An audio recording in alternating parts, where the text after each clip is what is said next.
రండి బాబు. స్టెప్సే ఎంత బాగుంటే ఇల్లు ఇంకెంత బాగుంటుందో కదరా. కదా, డిజైన్ బాగుంది కదా. ఇదే మేము రెంట్కి ఇవ్వబోతున్న ఇల్లు. బాగుంది ఆంటీ, ఇక్కడ ఉన్న ఫర్నిచర్ అంతా వాడుకోవచ్చు. చాలా బాగుంది కదా. బాగుంది మామ. బాగుందిరా. ఓకే మేడం, మాకు నచ్చింది. మరి రెంట్ విషయం? రెంట్ 10,000. మేడం కొంచెం ఎక్కువేమో. 8,000 చేసుకోండి మేడం, మేము ముగ్గురమే ఉన్నాం. సర్లే గాని 2 నెలలు అడ్వాన్స్ ఇవ్వాలి. అమ్మా ఆకలేస్తుంది. మా అమ్మాయి చాక్లెట్ తెస్తున్నాడు, ఇంకా తేలా. షు అరవకు బాబు. మా అమ్మాయి అంతా చిన్నపిల్ల మనస్తత్వం.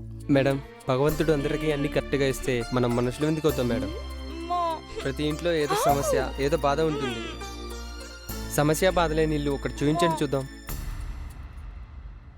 మనకి భగవంతుడు ఇచ్చిన దాంట్లోనే సంతృప్తి పడాలి. చాలు బాబు, ఆ మాట చాలు. మీరు నాకు పుట్టకపోయినా ఏ తల్లి కన్న బిడ్డలో మీరు ఆ మాట అన్నందుకు నాకు చాలా సంతోషంగా ఉంది. ఇక నుంచి మీరు నన్ను మేడం అని పిలవద్దు, అమ్మ అని పిలవండి. చూడు మాన్సా, ఇక్కడి నుంచి నీకు 3 కజిన్లు. అంటే మా ముగ్గురిని కజిన్స్ అని పిలవాలి. Cousin cousin cousin. ఎవరు పెద్ద కజిన్, ఎవరు చిన్న కజిన్, ఎవరు బుల్లి కజిన్ అమ్మా? ఎవరిని పిలవాలి? ఇదిగో వీడు పెద్ద కజిను, నేను రెండో కజిను, వీడు చిన్న కజిను. వల్లే వల్లే వల్లే. పెద్ద కజిన్, చిన్న కజిన్, బుల్లి కజిన్. నాకు 3 కజిన్లు కదా అమ్మా. అంటే రోజు నాకు 3 చాక్లెట్లు వస్తాయి కదమ్మా. అవునమ్మా, నీకు రోజు 3 చాక్లెట్లు వస్తాయి. అబ్బే అదేం లేదు బాబు, దానికి చాక్లెట్లు పిచ్చి.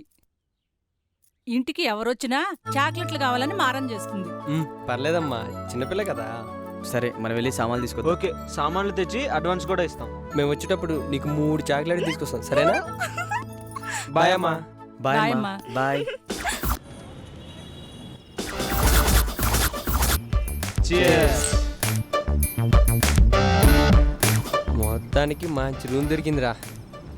ఒరే లేట్గా వెతికినా కానీ మంచి ఫ్లాట్లో దిగాంరా. మీకేమిరా, వాడేమో టెన్షన్ పడుతుంటాడు, నువ్వేమో ఎక్కడెక్కడో తిరుగుతుంటావు. మధ్యలో నేనేగా తిరగాల్సింది.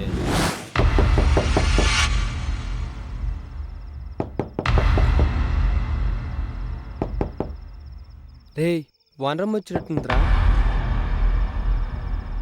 ఈ టైంలోనా? సర్లే బే, ఈ సంతంతా తీసి సోఫా కింద పెట్టండి, నేను వెళ్ళి డోర్ ఓపెన్ చేస్తాను.